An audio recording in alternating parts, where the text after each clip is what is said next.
Igreja viva. O que é uma igreja viva? Meus irmãos, a igreja hoje tem enfrentado muitos desafios, divisões, falsos evangelhos, falta de propósito, perseguição, frieza, superficialidade, entre outras coisas. E se formos honestos, vamos chegar a uma conclusão. Aos olhos da sociedade atual, a igreja tem perdido a cada dia um pouco mais da sua relevância. A impressão que temos ao observar como a sociedade se relaciona com a igreja hoje, e eu falo igreja de maneira geral, leva-nos a perceber que a igreja parece que tem caído num certo descrédito. Parece que a sociedade não mais enxerga a igreja como enxergava antes, com sua relevância e com sua utilidade. Como discípulos de Jesus, nós precisamos refletir sobre isso, porque no Sermão da Montanha, Jesus disse que a igreja, ela é comparada a sal e comparada à luz. Ele usa duas figuras para descrever também o papel da igreja. Mas Jesus diz algo interessante: o sal que não salga e a luz que não ilumina, não clareia, perde a sua utilidade.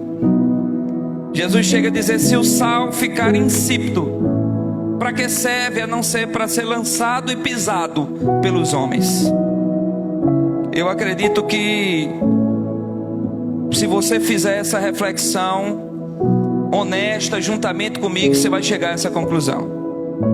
Não que a igreja precise da validação do mundo, mas porque é papel da igreja influenciar o mundo.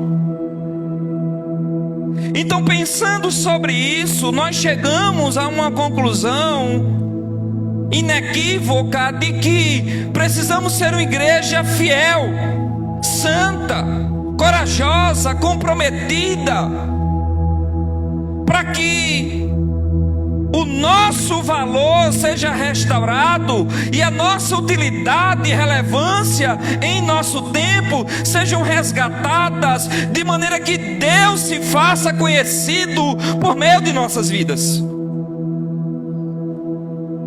A verdade é que não nos resta outra solução a não sermos uma igreja viva. Essa sociedade corrupta, caída e confusa precisa de uma igreja viva, para que essa igreja ela possa representar o seu Deus na face da terra. Amém, irmãos? Para a gente entender um pouquinho esse texto, vale a pena a gente voltar um pouquinho e fazer uma breve retrospectiva no livro de Atos dos Apóstolos, que fala sobre o avanço da igreja, ou o avanço de Cristo, ou o avanço do Espírito por meio da igreja. Vocês vão lembrar comigo que Lucas, o escritor desse livro, começa no capítulo 1, dizendo que está escrevendo para um homem chamado Teófilo as coisas que Jesus fez e falou. E logo em seguida ele vai dizer que Jesus, após ressuscitar, ele passou 40 dias aparecendo para os seus discípulos, ensinando coisas concernentes ao reino de Deus.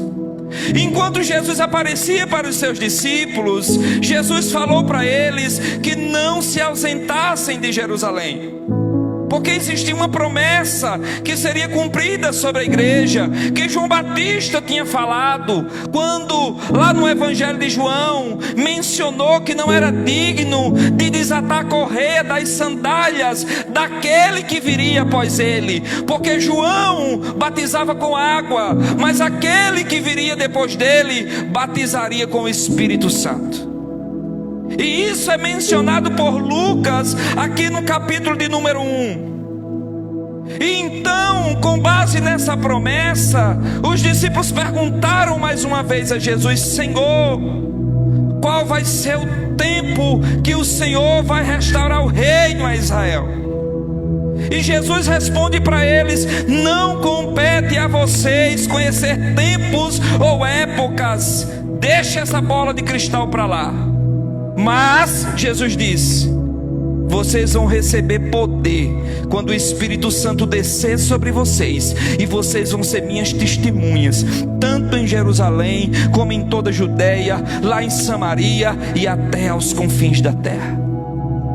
Jesus disse isso, depois Jesus foi assunto aos céus. E quando Jesus foi assunto aos céus, os discípulos foram para Jerusalém, se reuniram no cenáculo e passaram 10 dias em uma campanha incessante de oração, porque eles queriam o Espírito Santo de Deus. Eles queriam o poder prometido por Jesus Cristo para levar a igreja a avançar sobre a face da terra, para poderem cumprir aquilo que o Senhor tinha estabelecido como agenda para a sua própria igreja. Então diz a Bíblia que depois de Jesus é assunto aos céus, depois desses 40 dias, eles oram durante mais 10 dias. Então o 50º dia acontece, que é o dia de Pentecostes, que significa exatamente isso, o 50º dia depois da Páscoa.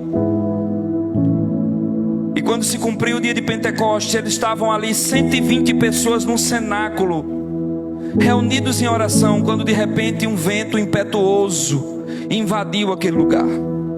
Um som muito forte, línguas repartidas como de fogo, começou a pousar sobre cada um deles, e encheu cada um deles do Espírito Santo. E eles não ficaram mais dentro daquele ambiente, eles saíram, e Jerusalém estava tomada por pessoas de várias nacionalidades.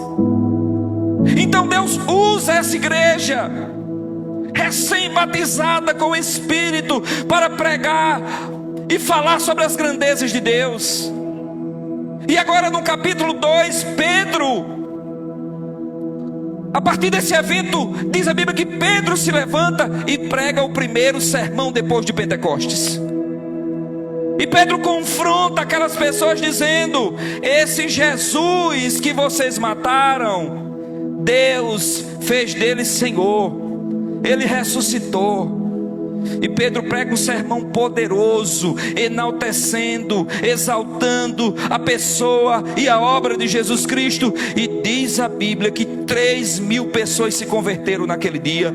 As pessoas correram para os apóstolos, disseram: o que é que a gente faz? E Pedro disse: se arrependam, creiam em Jesus Cristo e recebam o dom do Espírito Santo. E aí, queridos, a igreja começa a viver. Lá no final do capítulo 2, nós tomamos conhecimento de como era a vida da igreja. Aqueles irmãos recém-congregados começaram a adotar um costume, um comportamento. Diz a Bíblia a partir do verso 42, que eles perseveraram na doutrina dos apóstolos. Eles preservaram a doutrina e estudavam a palavra. Mas não só isso, eles perseveraram também nas orações, no partir do pão de casa em casa. A Bíblia diz que havia singeleza de coração. Era um povo unido, um povo amável. Enquanto eles viviam nessas características, adorando a Deus, servindo a Deus com alegria, o Senhor, o próprio Deus, acrescentava à igreja aqueles que iam sendo salvos. Deus acrescenta. Quando a igreja está vivendo o que Deus espera dela, ela vive de maneira saudável, Deus acrescenta a igreja. Só que aí o que é que acontece? Algum tempo depois, Pedro e João, 3 horas da tarde, eles foram para o templo orar. Tinha um costume judaico de oração em algumas horas, em alguns horários do dia. E Pedro e João foram nesse dia orar, a oração da hora nona, 3 horas da tarde, lá no templo. E eles foram lá para a porta chamada Formosa, uma das portas do templo. E lá nessa porta tinha um homem coxo de nascença. E esse homem era colocado na porta do templo todos os dias para mendigar naquele lugar. E naquele dia Pedro e João estavam indo para a oração. E aquele homem olhou para eles e fez sinal para pedir algo a eles. E naquele instante diz a Bíblia que os apóstolos disseram: nós não temos prata e nem ouro, mas o que nós temos nós te damos. Em nome de Jesus, levanta. E Pedro tomou aquele homem pela mão, os tornozelos começaram a se firmar. E aquele homem entra no templo, saltando e louvando a Deus. Amém, irmãos? É interessante notar que esse milagre acontece quando Pedro e João estão fora do templo. Não foi nem dentro do templo. Outra coisa, eles não estavam saindo cheio da unção da reunião de oração. Eles ainda iam entrar na reunião de oração. Era um povo que já constituía parte de uma igreja viva, cheia da vida de Jesus, antes mesmo de participar da reunião de oração. E não era só dentro do prédio, era fora. Amém, irmãos? Isso acontece. Diz a Bíblia que aos olhos de todos, eles entram louvando. Aquele homem que outrora não podia nem entrar, agora ele entra no prédio. Aí Pedro aproveita a oportunidade e Pedro vai pregar novamente no templo. Pedro está pregando agora, segundo sermão, só que dentro do templo. E aí chega no nosso texto, capítulo 4. Falavam eles ainda ao povo quando sobrevieram. Pedro estava desenvolvendo seu sermão ainda, quando as autoridades chegaram e lhe interromperam. Diz a Bíblia que os sacerdotes, o capitão do templo, os saduceus e várias outras autoridades, eles ficaram ressentidos com o sermão de Pedro. Eles são presos naquele dia. No outro dia eles são apresentados na Suprema Corte do tribunal judeu daquela época, o Sinédrio. Um grupo de 70 autoridades, mais um que presidia, 71. E é diante daqueles homens que Pedro dá uma das maiores declarações, ou das mais extraordinárias declarações de todo o cristianismo. Pedro disse para eles: a pedra que os construtores, vocês, que foram levantados para construir e preservar a religião, a pedra que vocês rejeitaram, essa era a pedra de esquina, a pedra angular, ou a pedra principal. E Pedro disse que essa pedra é Jesus. E Pedro disse: não há nenhum outro nome entre os homens, dado entre os homens, pelo qual importa que sejamos salvos, a não ser pelo nome de Jesus. Ele é aquele que morreu e o Pai o ressuscitou. Depois Pedro e João, eles são ameaçados, na verdade 2 vezes ameaçados. As autoridades temeram ir além com eles, mas porque temeram o que estava acontecendo em relação à aceitação da mensagem. E temeram porque todo o povo daquela época e naquela região tinham ficado sabendo sobre esse grande milagre. Aquele homem que agora já tinha 40 anos e que era paralítico, que ficava à porta do templo de nascença, agora tinha sido curado maravilhosamente. E disseram o seguinte para eles: ei, a gente vai liberar vocês, mas vocês não podem mais falar nesse nome. Escutem, irmãos, não podem mais falar nesse nome. Pedro disse: julguem vocês se é lícito para nós obedecer primeiro a vocês do que a Deus. Nós não podemos deixar de falar das coisas que a gente viu e que a gente ouviu. Não vamos deixar de falar. O texto encerra dizendo que todo o povo começou a louvar e a glorificar a Deus pelo que havia acontecido. Amém, meus irmãos? Esse texto nos dá um norte sobre o que é ser uma igreja viva. E eu queria que você pensasse comigo, observando cuidadosamente alguns trechos dessa passagem. Acompanhe comigo. Em primeiro lugar,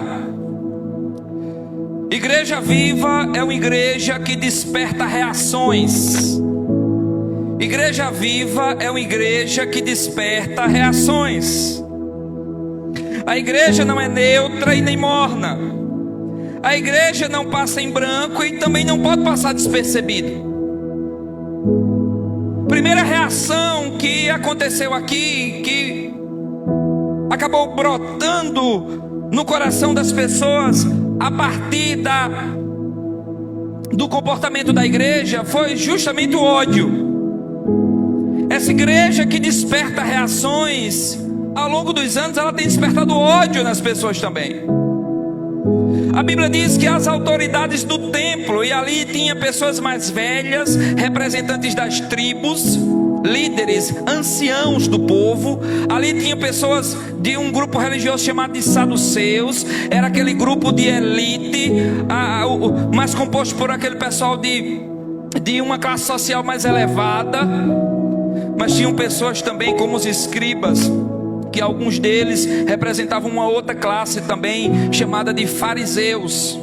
E além disso, tinha os sacerdotes. Não só o sumo sacerdote, aquele que tinha sido eleito para isso, que tinha sido escolhido para isso, atual, mas vários representantes da sua própria família, vários representantes da família sacerdotal. E diz a Bíblia que quando Pedro entra no templo e começa a pregar, e o milagre que tinha sido realizado na vida daquele homem começa a ser divulgado, a primeira coisa que acontece, a primeira coisa que surge é que aquele povo ficou ressentido. Aquele povo ficou incomodado. Um ódio foi criado no coração deles, ao ponto deles mandarem Pedro se calar, parar o sermão no meio e lançar os apóstolos na prisão. Pela primeira vez, Pedro e João são presos. Meus irmãos, escutem comigo. Em toda a história da igreja, sempre que a igreja foi fiel, ela padeceu perseguição. E isso não pode ser diferente com a gente. A igreja que é viva, ela desperta reações. E uma dessas reações é hostilidade, é perseguição, é ressentimento, é ódio. Eu não sei quantos de vocês já passaram por uma certa experiência, ou pela experiência de alguém lhe odiar simplesmente pelo fato de você ser crente, crer em Jesus Cristo e servir a Deus. Alguém aqui já passou por isso?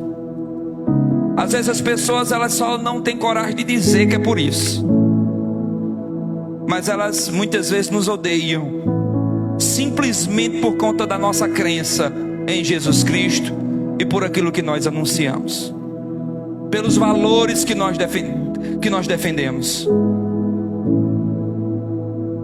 Uma igreja viva, ela desperta reações, mas não só ódio. Uma igreja viva, ela desperta fé também nas pessoas. Veja que mesmo em meio a esse ressentimento, mesmo em meio a essa hostilidade, mesmo em meio a esse ódio, no verso 4 a Bíblia diz: muitos, porém, dos que ouviram a palavra a aceitaram, subindo o número de homens a quase 5.000. Mesmo em meio à perseguição, com aquele sermão de Pedro, com o milagre que Deus operou por meio da vida dos servos, quase 2.000 pessoas se converteram naquele dia. Se no primeiro sermão 3.000 pessoas foram agregadas à igreja, agora mais 2.000, e a igreja sobe ao número de quase 5.000. Uma igreja viva, ela desperta reação nas pessoas. Ela não passa em branco. Ela está lá, mas ninguém sabe, ninguém sente falta. Tanto faz o crente está lá ou não está, e ninguém percebe. Não! Uma igreja viva sempre desperta reações, seja de ódio por um lado ou de fé no outro. Enquanto por um lado somos perseguidos, por outro lado Cristo utiliza-se de nossas vidas para levar pessoas à fé e para salvar essas pessoas e trazer elas para o aprisco do Senhor. O problema, irmãos, é que hoje o negócio está muito misturado. Muito misturado. No afã de ser aceito por todos, de se misturar com o mundo, de falar o que o povo quer ouvir, a igreja não é mais perseguida, mas também não tem mais autoridade para despertar fé em ninguém. As pessoas até aderem, seguem na internet, curtem e compartilham, mas muitas vezes não acontecem conversões, porque não é uma igreja viva. Nós não podemos temer o ódio, a hostilidade nem a perseguição, porque se por um lado sofremos com Cristo, por outro lado contemplamos o mesmo Cristo salvando pecadores. Uma igreja viva, ela desperta reações. Se saíssemos daqui, fechássemos as portas amanhã ou hoje após esse culto, a cidade sentiria nossa falta, os vizinhos sentiriam nossa falta, aqueles que nos odeiam sentiriam-se aliviados, ou talvez nem isso as pessoas sentem por nós. Uma igreja viva desperta reações. Não podemos ser uma igreja neutra e nem morna. Precisamos ser uma igreja viva. Mas não só isso. Nós aprendemos também com esses homens que uma igreja viva, em segundo lugar, é uma igreja que proclama o único caminho da salvação. Uma igreja viva proclama o único caminho da salvação. Pedro e João foram presos. No outro dia eles foram apresentados ao Sinédrio. E lá no Sinédrio eles fizeram uma pergunta: em nome de quem vocês estão pregando? E anunciando a cura desse homem.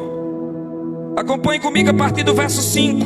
No dia seguinte, reuniram-se em Jerusalém as autoridades, os anciãos e os escribas, como o sumo sacerdote Anás, Caifás, João, Alexandre e todos que eram da linhagem do sumo sacerdote. E pondo-os perante eles, os arguiram: com que poder, ou em nome de quem vocês estão fazendo isso? E agora foi a oportunidade de Pedro. E Pedro diz, Pedro, cheio do Espírito Santo, disse: autoridades do povo e anciãos, visto que hoje somos interrogados a respeito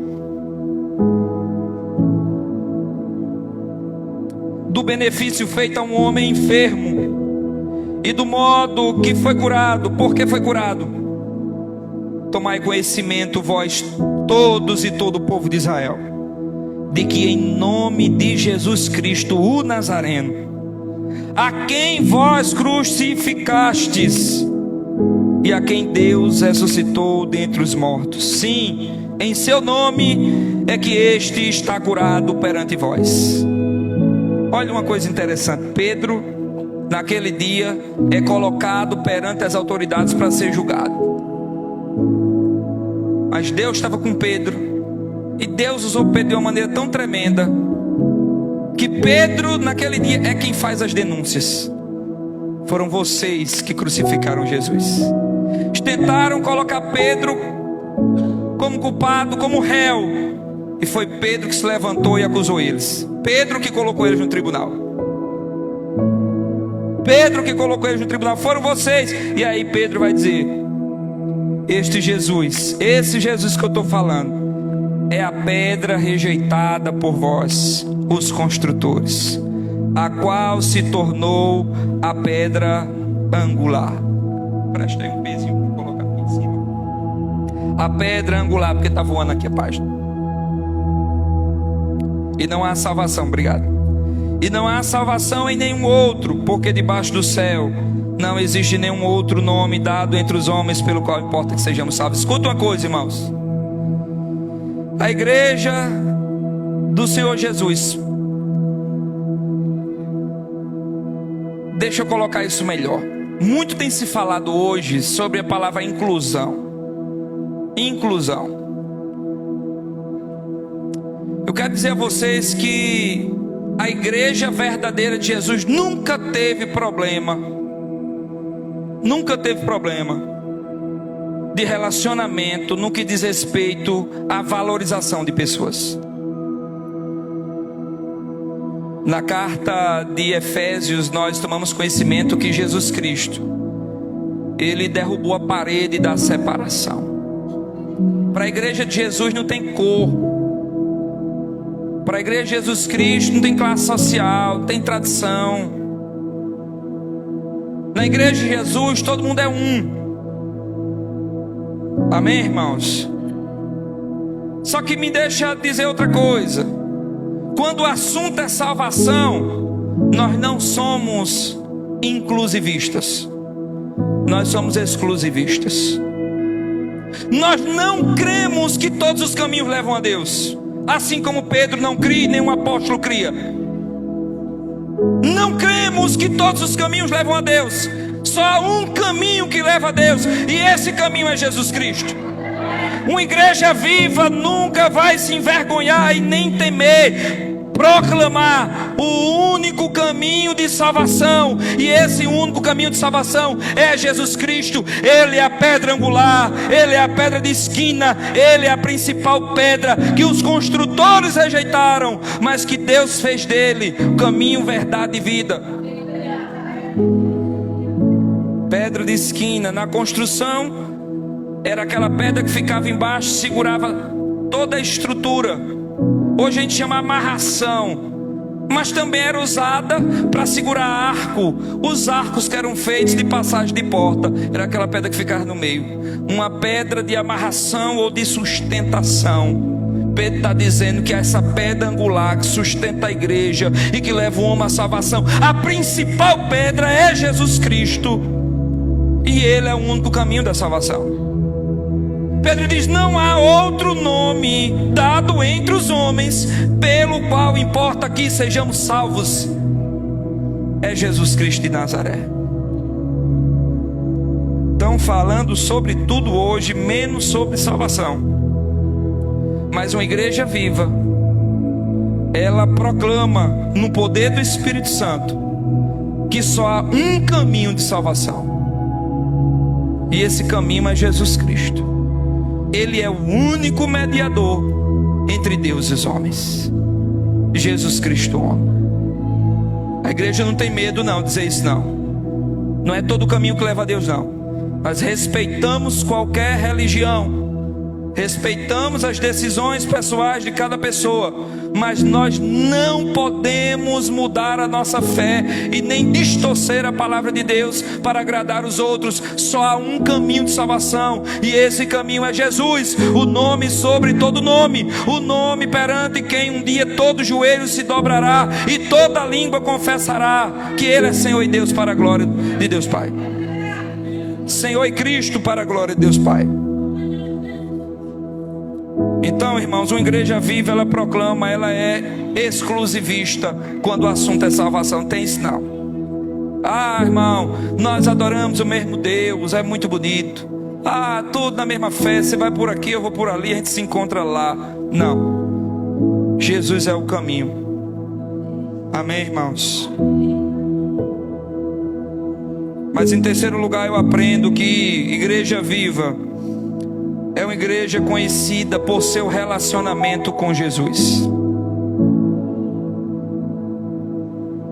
Escute isso. Igreja Viva é uma igreja conhecida por seu relacionamento com Jesus. Pedro prega de maneira tão poderosa, a unção de Deus estava sobre a vida daquele homem, ao ponto de trocar de lugar com as autoridades. Em vez de ser julgado, ele julga, ele confronta. E aqueles homens, então, nos versos seguintes, ficaram abismados, verso 13 em diante, ao verem a intrepidez de Pedro e João. Obrigado. Ao verem a intrepidez de Pedro e João, sabendo que eram homens iletrados e incultos, eles identificam esses homens como homens iletrados e incultos, sem uma formação técnica e sem uma profissão que era reconhecida na época. Eles queriam dizer que aqueles homens eram muito simples. Aqueles homens não tinham qualificações, formações. Aqueles homens eram simples. E como é que esses homens estão argumentando desse jeito, colocando palavra sobre palavra, falando com toda sabedoria e autoridade, se esses homens não têm anel no dedo, não fizeram mestrado e nem doutorado? Como esses homens estão se comportando assim? E eles chegaram a uma conclusão: aqueles homens haviam estado com Jesus, eles tinham andado com Jesus, irmãos. Deixa eu dizer uma coisa a vocês. Obrigado, Zé. Já se foi o tempo que a igreja era conhecida pela forma de se vestir. O pastor botava um paletó, ou algum irmão, e pode dizer: eita, a igreja é verdadeira ali. Já se foi o tempo em que éramos conhecidos por uma Bíblia grande, como essa mais antiguinha que eu tenho aqui. Já se foi o tempo em que éramos conhecidos ou reconhecidos pelo linguajar. Pai do Senhor, meu irmão, glória a Deus, aleluia. E aí, vaso? Temos vivido um tempo de tantos escândalos, de tantos maus testemunhos, de tantos abusos em nome da fé, tantas falcatruas em nome da fé. E muitas vezes por pessoas que assim se identificam, com um paletó, ou com uma Bíblia grande, ou com um linguajar. E toda essa realidade triste que vivemos hoje, talvez ainda mais, toda essa realidade triste tem provado para nós e para todo mundo que nem tudo que parece ser é. Então não, a igreja, uma igreja verdadeira, autêntica e viva, não é reconhecida pela roupa, linguajar ou tamanho da Bíblia. Uma igreja viva é conhecida pelo seu relacionamento com Jesus. Ela anda com Jesus, ela tem comunhão com Jesus, e esse relacionamento é transformador. Ele muda as nossas vidas, mexe com a nossa estrutura. Aqueles que andam com Cristo não são mais os mesmos. O caráter é transformado, a unção de Deus é derramada, e todos têm que reconhecer: servem verdadeiramente a Deus.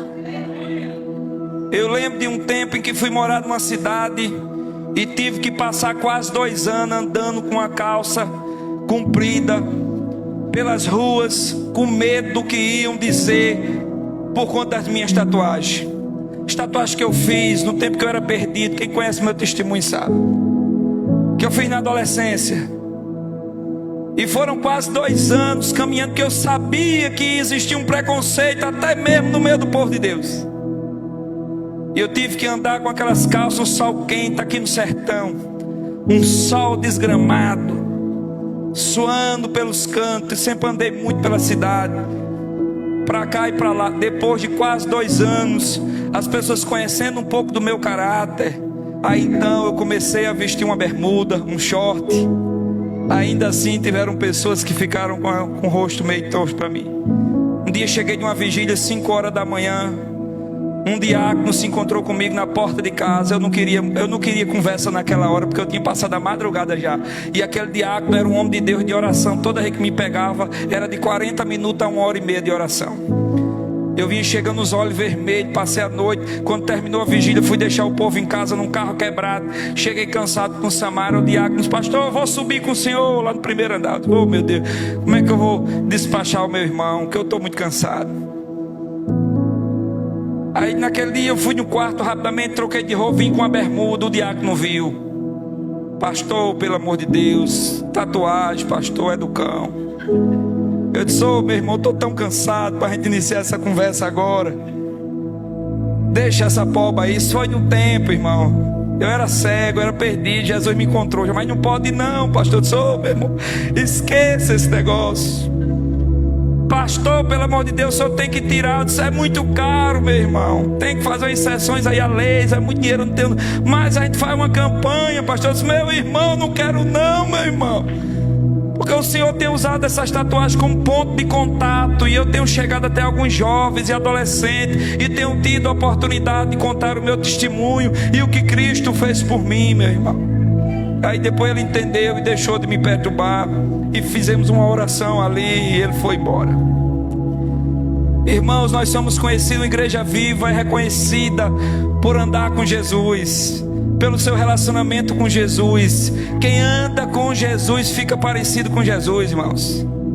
Começa o povo a ver Jesus na nossa vida.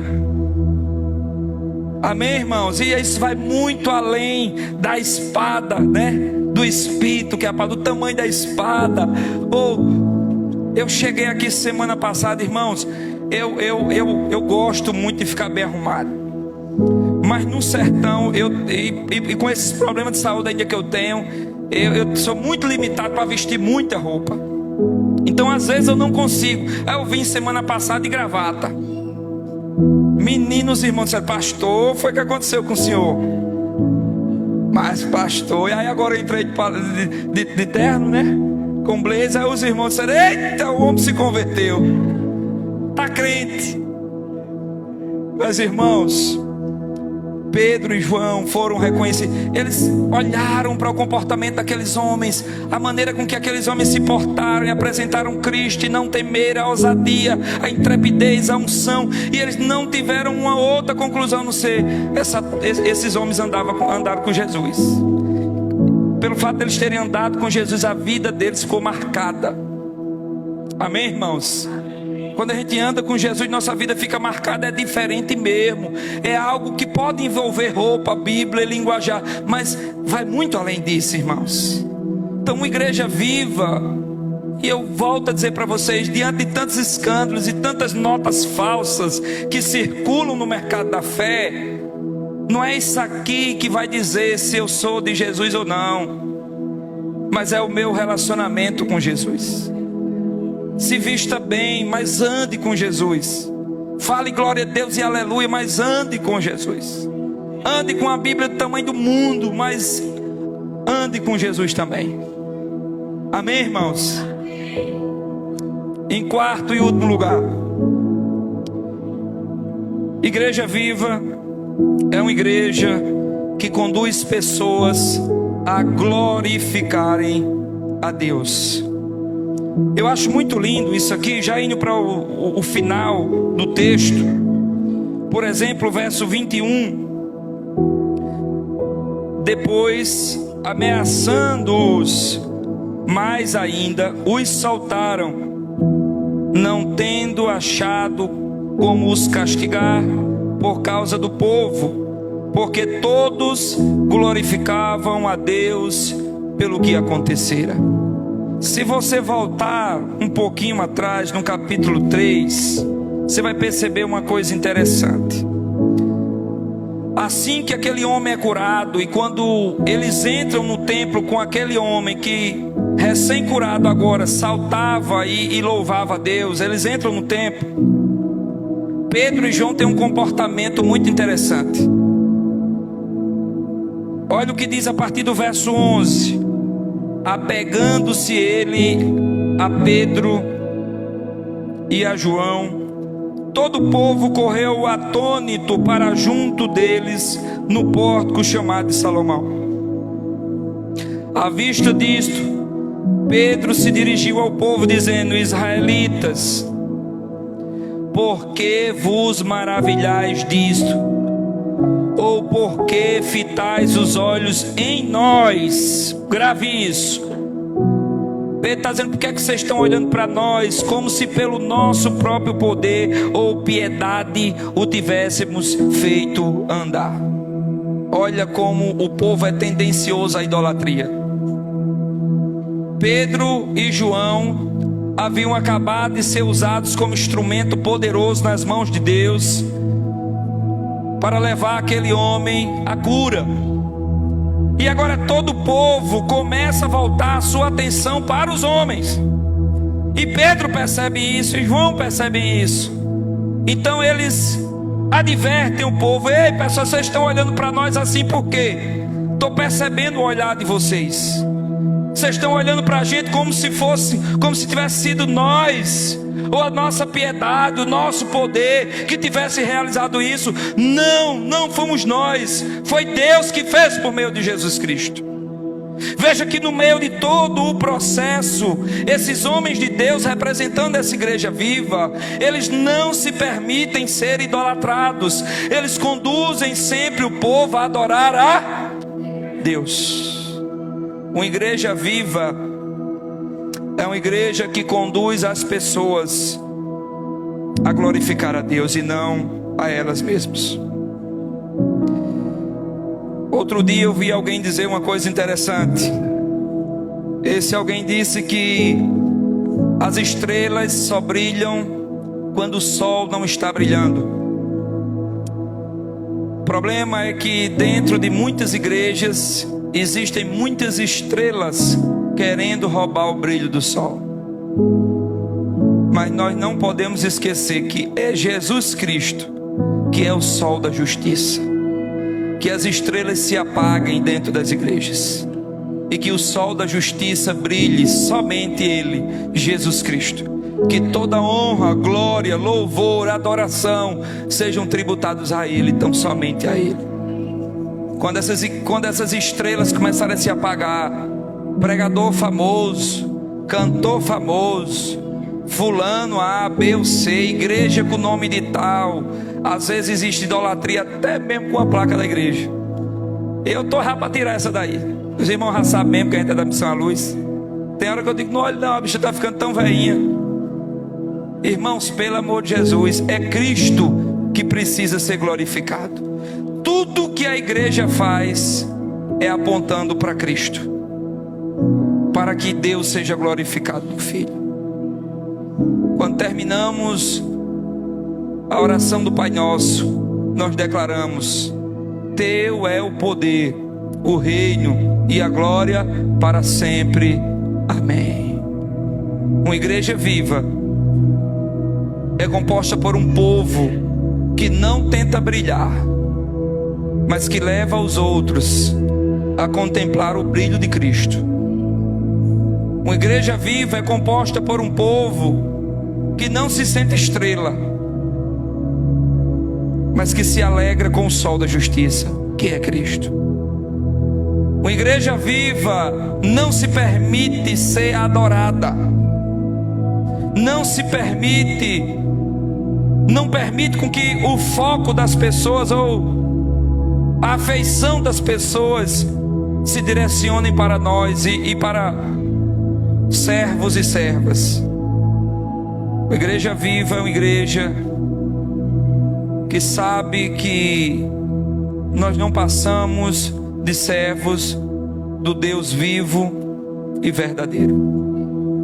Então não tem ninguém que brilha, não é para ter idolatria. Jesus Cristo é para brilhar. É Deus que precisa ser glorificado em tudo que a igreja faz. Eu quero encerrar, irmãos, e eu quero dar 2 conselhos. Quero que vocês me ouçam nessa noite.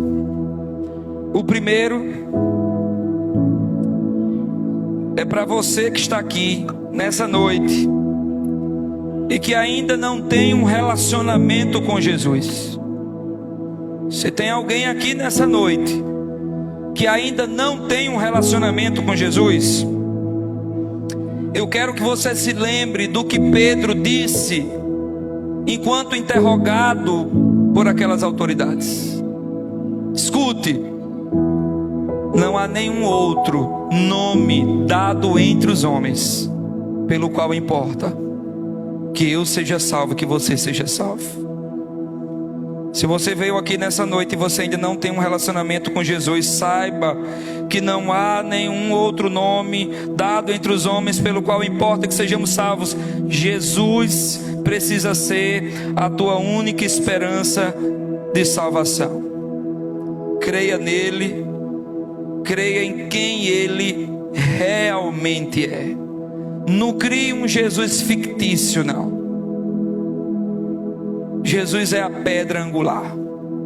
Amém? Ele não é um acessório em uma construção. Ele é a pedra principal. A minha esperança e a tua esperança está em Cristo Jesus. Saia daqui pensando nisso. Então creia em Jesus como a Bíblia diz que Ele é, e você será salvo. Mas também para nós um encorajamento que parte dos versos 19 e 20. Eu digo para a igreja e para aqueles que já têm um relacionamento com Jesus: não se deixem silenciar. Não se deixem silenciar. Uma igreja verdadeira não pode se calar. Não importa o quanto isso irá nos custar, nunca deixe de falar das coisas que você viu e ouviu a respeito do teu Senhor Jesus Cristo. Testemunhe a sua fé em todos os lugares. Disseram Pedro e João: se calem, vocês vão ser soltos, mas não falem mais esse nome. E Pedro disse: julguem vocês mesmos se é lícito eu fazer isso, obedecer a vocês e desobedecer a Deus. Nós não podemos deixar de falar daquilo que nós vimos e ouvimos. Como igreja de Jesus, os dias são maus, são difíceis, mas nós não podemos nos silenciar. Nós não podemos nos calar. Que o Senhor tenha misericórdia de nós e nos use como igreja viva. Porque o mundo perdido precisa de uma igreja viva. Amém, irmãos?